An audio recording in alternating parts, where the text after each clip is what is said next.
qowmiyadda Amxaarada ee dalkaasi Itoobiya ayaa ka hortimid damaca qalabsan ee ra'iisul wasaaraha dalkaasi Itoobiya Abiy Ahmed uu ku doonayo in qayb ka mid ah biyaha Soomaaliya uu ku qaato. Damacan ayaa toddobaadyadii ugu dambeeyay waxa uu gilgilay Geeska Afrika. Qaar ka mid ah shacabka iyo shucuubta dalkaasi Itoobiya qaasatan qowmiyadda Amxaarada ayaa heshiis beenaadkii dhexmaray ra'iisul wasaaraha dalkaasi Itoobiya Abiy Ahmed iyo madaxweynaha qaranka Turka ah ee maamulka Somaliland Muuse Biixi Cabdi ayaa waxa ay sheegeen inuu yahay fal qariska tuurnimo ah.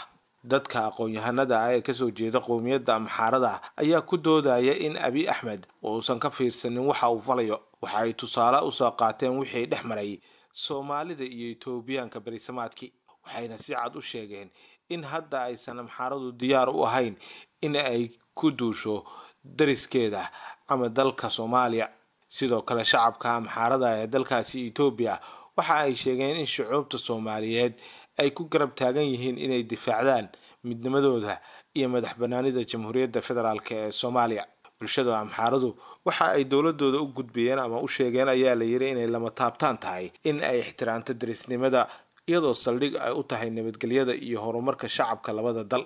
Ugu dambeyntiina bulshada Amxaarada ayaa ra'iisul wasaaraha dalkaasi Itoobiya waxa ay u jeedisay inuu ka fogaado wax waliba oo dhaawici kara darisnimada isla markaana uu joojiyo faragelinta qaawan ee uu ku sameynayo Jamhuuriyadda Federaalka ee Soomaaliya. Inta badan qowmiyadaha dalka Itoobiya ayaa Abiy Ahmed u cadeeyay in aysan diyaar u ahayn in ay dagaal ay la galaan Soomaalida. sidoo kalena jabhadaha ka dagaalama gudaha dalkaasi Itoobiya ayaa fariin u diray xukuumadda Abiy Ahmed iyagoo uga digay cawaaqib xumada ka dhalan karta damaca guracan ee dhalanteedka ah.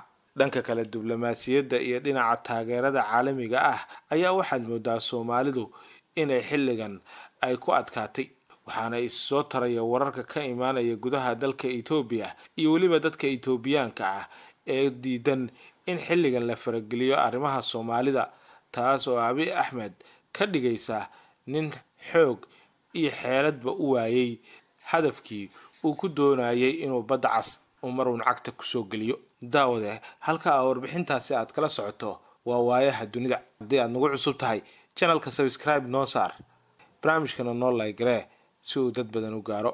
wixii faalla ah ama aragtiyeed qabtana hoos noogu reeb. mahadsanid.